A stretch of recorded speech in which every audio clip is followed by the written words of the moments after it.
So we'll pull the plug when he's ready. James came into my life 24 years ago. I watched the transition. I was there, the good times and the bad. We had many, many, many meals together. Our ritual was food and talk. And we talked. And sometimes when we talked, it was unbelievable to watch the transition of a human being.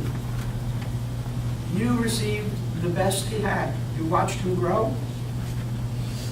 You were part of his life, and a very important part.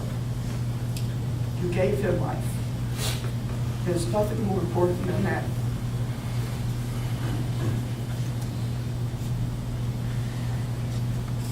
The name of the restaurant is Wang's. It's on Hollywood Boulevard. They knew when we were there. They let us sit and talk until they were ready to close on many nights. The reason that we got to sit and talk so much, that Alan was in New York, and he wouldn't share his time with Alan with anybody. And Alan knew that. And on occasion when Alan was here and working, and we had our Thursday night dinner, Alan was jealous. Yeah. And Alan would leave work early and join us for dinner. So it was mutual. Along with his passion for shopping, his love of art, his support of many people in the arts and on the streets.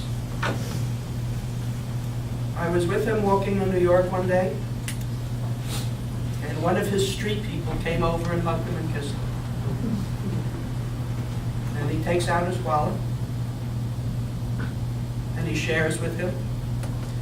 And I stood there against all the rules that my nephews had taught me. Leave the change on the street.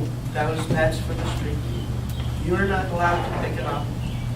But we teach people to fish, and we don't take them through times otherwise. But this man, he wasn't teaching to fish.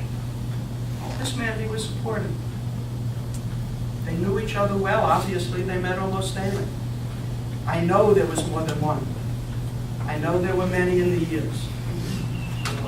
So I said to Jimmy, by the way, in the later years, he asked us to call him James.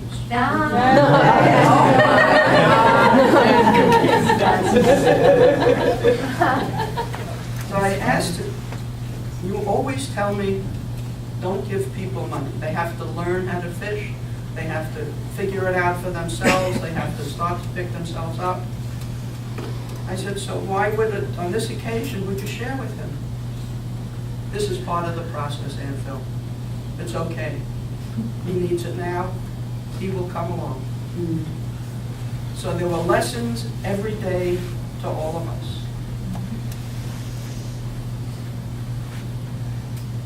When James would be sick, mostly people in AA were let in. They were allowed to visit him in the hospital. Those were the people that he shared his pain and suffering with. And us peons were usually pushed aside. No, you can't come to the hospital. No, I don't want to be bothered. No, leave me alone. I'll call you when I'm ready.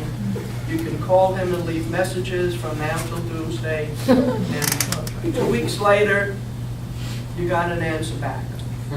This was James. And there were a number of occasions that I was permitted in. And that was at his most vulnerable. I took a Kabbalah class numbers of years back. Always a fascination to me. And always the question comes up of why do young people die so young? Shouldn't everybody live till old age? Why does a baby die? Why does somebody pass away quickly?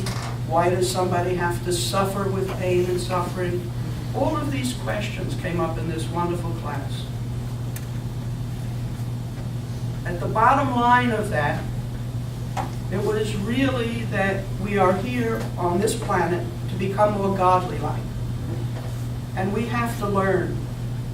And we learn every day. And then when our time of learning is complete for this cycle that we're in, and this fits with James's Buddhism, we go.